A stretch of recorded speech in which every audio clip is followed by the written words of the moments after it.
people, welcome back to another episode of Conversations with Jen, where I'm speaking to people about sickle cell to educate and raise more awareness on the condition. Today, I am speaking to someone who I'm really excited and glad to have on your show. So, my guest, please introduce yourself to everyone and let them know who you are and what you do. Right, okay. Hi, I'm Daniel. How can I say what I do? Well, I'm actually an advocate. Yes. So I came into the world of sickle cell about 8 years ago. Yeah, totally random, not planned. And and I've kind of enjoyed the journey so far because sickle is a journey. Yeah, you either love the journey or you don't like it. But for me, it's been a very positive experience so far. A lot of crying, of course, but, Well, talk to me about that because, of course, you don't have sickle cell. So, on Conversations with Jen, I speak to people who live with sickle cell or who, advocate for it or have been impacted by it, even though they don't have it. So, talk to me about your kind of relationship with sickle cell. Then, what was it that made you get into this field in the first place? Yeah, so my background really is in welfare. And so around about 2014, where I was working at the time, so I did work for the government department that, manages... Guys, don't hate him now. Manages... the government department. Managed, the welfare system. But in 2014, I left because I had enough. And I promised myself no more welfare work. And then a friend of mine just randomly phoned me up and said, Daniel, there's this job, I think you'll be good at it. What is it? Sickle cell welfare advice. I'm like, what? No way. So before that point, you'd never heard of sickle cell, had you? I heard about it, but I to be fair, I knew zero about sickle cell. I've heard about it, but the knowledge was not there. So obviously out of curiosity, because this friend of mine wouldn't leave me alone. Yeah, very good friend. Yeah, she kept going on about it. So out of curiosity, I thought, okay, let me look into this thing that this person is stressing me about.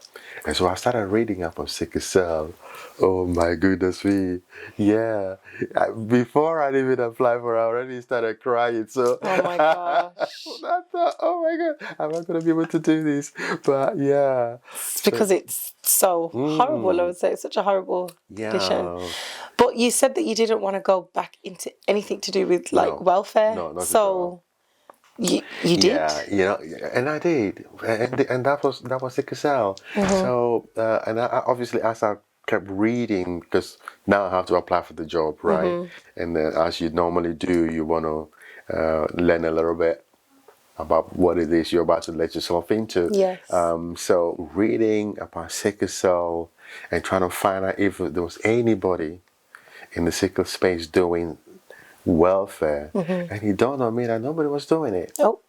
Yeah, so I applied for the job and I did get it, and I more or less became the only person doing it full time for many years, and that must have been hard. Yeah, it was, but it was also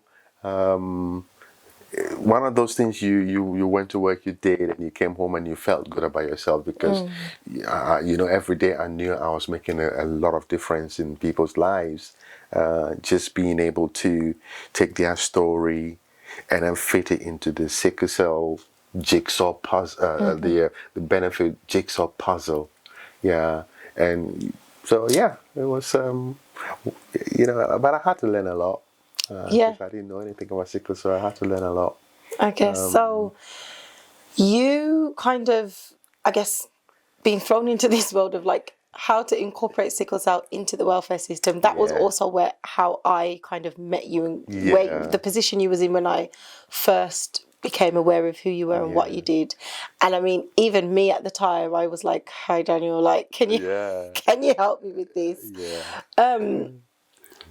With your experience, because do you still do that or? Well, I've actually left that role. You left that role. Why did you leave? Because I often There's something which I heard about a year ago in a conference that I was doing. I can't remember what it was off the top of my head, but it was called like almost like advocate burnout, or like where you don't necessarily have this condition, but because of the work that you're in, you're still kind of impacted by hearing all the stories, knowing what's happening, knowing that the welfare system, I already can say broken. this. It's broken, and it's not there to support us directly. For people living with sickle cell, particularly, you can also get this kind of fatigue and burnout from trying to help us. Was that anything to do with why you left, or? There was that too, but for me, in many ways, during the pandemic, I literally worked from home, and it was a full throttle. Just bearing in mind, people were shielding, and we're trying to sort of keep people well and so on, and so it was full throttle. So the burnout was kind of creeping in at this point. Bearing in mind that I've been doing this alone with very little support. Like the only one in the UK. Leading up to the pandemic, and so the banner had already started, but then the pandemic basically made it worse. And then of course there were a lot of drama at work with the people I was working with. So politics. The politics actually is the reason I needed to leave, not even the banner, because somehow I thrived on that, knowing that yes, it's a tough day, but somebody's going home with a bit of a smile. That I thrived on it. But the politics behind the scenes was, that got to me in the end. I get that. I have spoken to, various different people, and I think sometimes the politics, it's so, it almost like just makes you feel like what you're doing becomes worthless because the politics get involved. So I think I've heard that, over and over again, that politics is what makes the work that we do difficult when it doesn't have to be. Exactly. And for me, that's definitely where I was, because I knew in my heart of hearts that, my goodness me, I'm really doing this. And so at the point where the politics didn't need to be there, but it became too much of the focus, I needed to get out of it.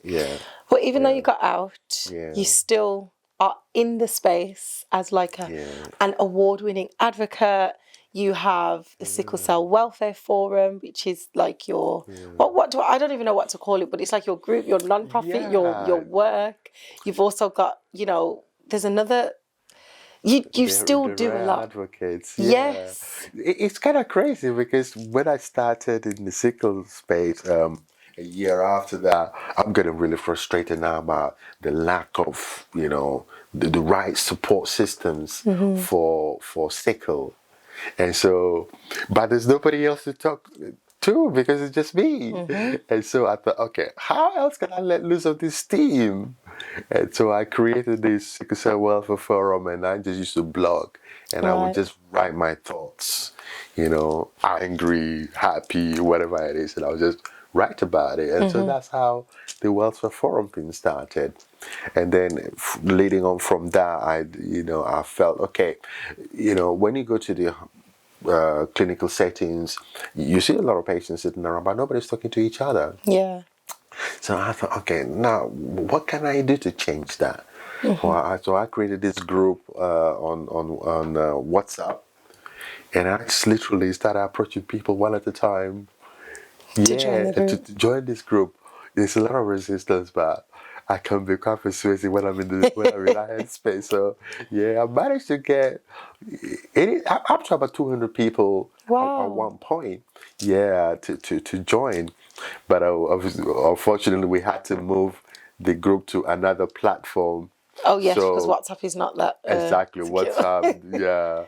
So yeah, and when we lost about half the membership, but we still have about 100 on Wow. that, and it's pretty active. People support each other. I mean, every day I follow the conversations, and it's yeah, it's good So because it's still, you've still been able to kind of build, like keep a community or yeah, even build a community yeah, from what you do. And do yeah. you still do a lot of work in like welfares, in helping people individually, or is that Yeah. just something that you've kind of... No, I do actually. This is why I felt the need to create that other group, Yes. the Rare Advocacy bit, because leading up to the point where I realized in my heart that I'm gonna need to walk away from here to keep my own head. Yeah, to keep your sanity. I Yeah, get that. and I created that so that if anybody needed a bit more one-on-one support, then I can do it via that platform rather than the advocacy bit. So yeah, I still do that, Okay. and I'm sure you see all the other advocacy I see it stuff. all. There's so much information out there, so I don't actually even have to create anything new. It's just sharing it or Yeah, directing, almost like signposting people to the right exactly. place. So But and sometimes that's all we need, you know? exactly, It is true. yeah, From your experience in the welfare system with yeah. government, welfare system within like the sickle cell world, what do you think the problem is in regards to, you know, why it's so difficult for people living with sickle cell to get the support? Yeah, I think the first problem is the benefits or the welfare system itself is not designed to be flexible enough to understand issues around sickle cell. Yeah, it's kind of just stiff, straight rules. It's either that or that, and that's it. So it makes it very difficult for the way sickle cell is. One day you are here, the next day you're over here, and so it's very difficult to. I call it a jigsaw puzzle. Yes. Those pieces just don't fit. And that's the problem with the welfare system. And then when you look at sickle cell and people living with it or affected by it, most of the time they only think of themselves as being unwell when they're having crisis, Yeah. really, really awful crisis. Yeah. I can bet my last dollar right now that there's space somewhere, as you and I were talking, but you don't think you're in crisis, all right? Yeah, so that's what sickle cell. So when people are applying for the benefits, they think, well, actually, I can cook my food, I can wash myself, I can dress myself. Yeah, but when I'm okay, when I'm not in crisis, But well, we're still in pain. exactly, and they don't talk about the everyday pain.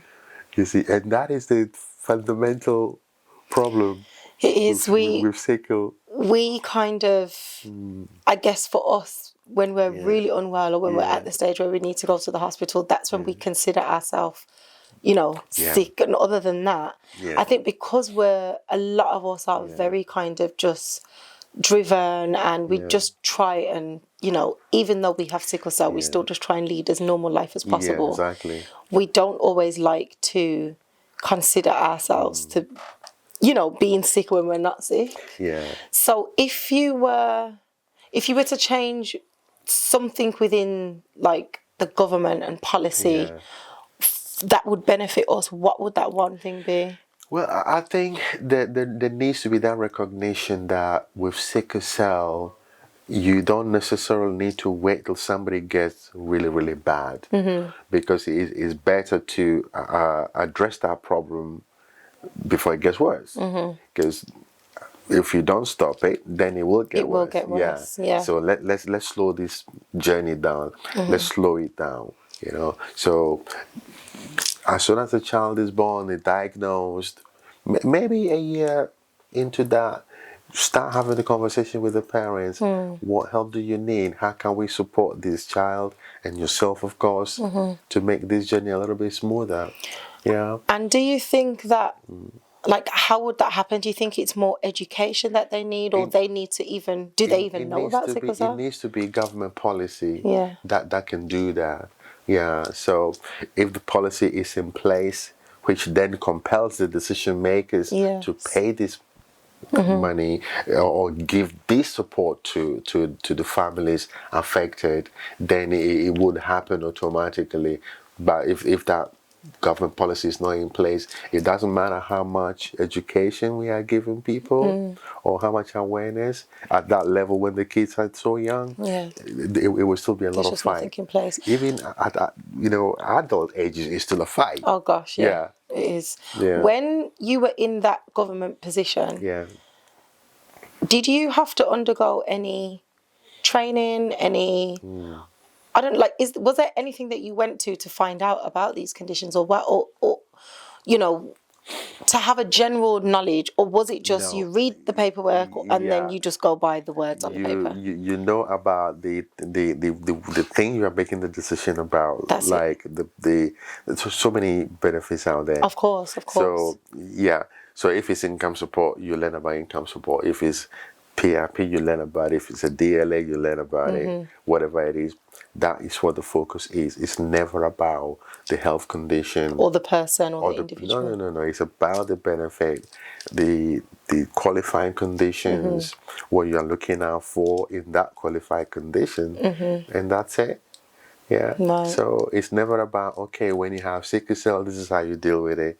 If you have, I don't know, cancer, maybe cancer to an extent, there's a lot of leeways in it, because everybody takes the view that, oh, this person, we could lose this person. So Yes. yeah, But people don't think of sickle cell in the same way. no, and it's the one thing that I think should actually, people should pay attention to it, because right from the word go, that battle starts, that fight starts. So if the child is not eating the right food, he's going to be very sick a lot. If heating is not right at home, that child is going to be sick a lot. If the clothes they're wearing is not right, they're going to be sick a lot. Or every time that child is sick, sickle is doing something inside their body. So I think the approach to how we manage sickle in the welfare space needs to change, and that can only happen via government policy, in my view. How will government get to the point where they understand that maybe they need to do something?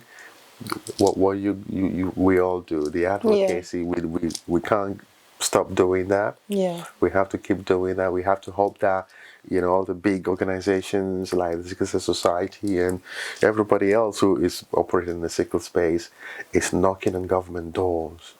That We'll look, get there. you got to make adjustments. I hope that we'll get there. Yeah. Knowing that, most of it's to do with government.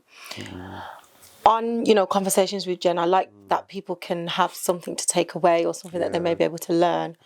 What would you say to, I guess, parents who have children or any kind of young adult or adult that is struggling at the moment and is entitled to support from the benefit system? What tip then could you give to them to say, this is something that you can do? Like, how should we view sickle cell in order to get what we can? I think the language, how you present the language, on these application forms, you definitely needs to change. There's way too much focus on this idea that I can do everything, but when I'm having crisis, then I cannot. Yes. That needs to change. You got to remember that sickle, every day you do have some kind of pain or discomfort. That's what you want to focus on. So not viewing sickle cell or not viewing the issues or the symptoms that we have as just when we're in crisis, but thinking about the everyday struggles. So, for example, I woke up this morning, unfortunately, I was in pain because it's so cold. Yeah. It's really cold. So just that, because I recall, so you helped me once upon a time, years ago, I think. To get, I think it was DLA at that time before we even switched to PIP. So there's DLA, there's loads of different benefits, but DLA is a main one. And there's like questions that says like, you know, how many times a week do you need help, or how much support do you need per day? So it's really thinking about not just when you're in crisis, but on a day-to-day basis. So for most days, and I know a lot of people that live with sickle cell, we get chronic pain. There's, you know, there's so many different bits to it. So we have to consider everything as a whole. So if you wake up and you're in pain, that's one day. Exactly. Even though it's not, you know, severe enough for you to be in hospital, it's still, you know, enough for me to need help to get dressed or something like that. Exactly. So that's a day. And you know, what you could also do is to literally keep a diary, record all these pain episodes, even if it's not what you consider to be crisis. Make a note of it, what date, time, what was happening, what you needed to do to keep yourself stable. That becomes part of the evidence you can submit as part of your application process. So if you have a diary that says, okay, would that just be how you felt for the day, or would you put like, this morning I'm in pain, this afternoon at this time, and that can actually be submitted as evidence with everything else? Especially for those people who just don't like the idea of going to hospital. That's a thing, because I think that when you're, you know, you submit how many times you've been in hospital, which, you know, if you are in and out of hospital, great.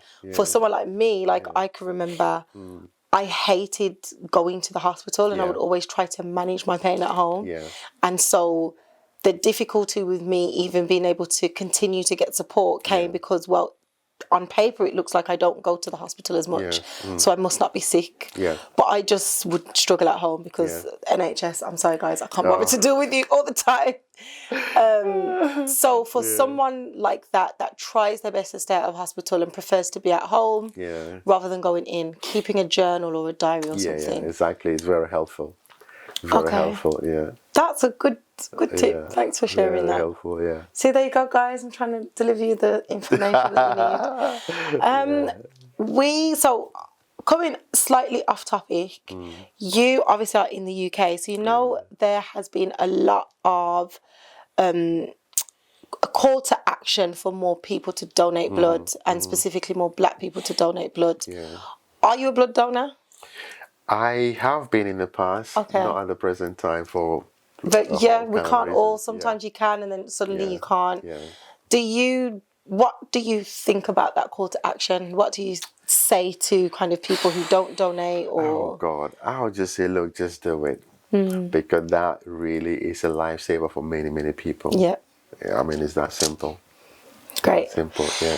Daniel, it's been lovely having you on. Before we go, I always ask if anyone has any questions for me. How do you see the future of sickle cell care? Is it getting better? I think so. Okay. Yeah, I thought so too. I think it's getting better. Do you know what? Actually, it's hard to say. I want to think that it's getting better, and there are times where I do think that it is improving. But then I also think that, you know, it's like you think it's getting better, and then something happens, and then suddenly you're like, we're back to square one again. But I think that we have a lot more going on. We have a lot more people like yourself, like me, and other advocates that are doing as much as they can to try and raise awareness of the condition. I feel like there's more like people in healthcare that are starting to learn more and be more aware of sickle cell. I think where I don't see the improvements yet, but hope that it will come, is like you've mentioned, in government, in the policies and the things that just kind of, no matter how much we try, we don't really seem to see an improvement. It will come. It will come. I think the key to that is like more of us kind of coming together for just to get one thing at a time. I know that sometimes we want it all. We're trying to do too many things at the same time. But you have to focus on one thing, I think. And if a lot of people can come together and all make noise for one thing, then we can change that. and then something else in the process. But I'd like to think that it is changing. Yeah, it is. It is. I mean, we've got to stay hopeful, right? I'm It is. quite a positive person, so It is. always gonna feel like that. Yeah. Well, Fantastic. it's been wonderful having you. Pleasure. Thank you so much for coming. Absolutely pleasure. Take care, guys. Thank you.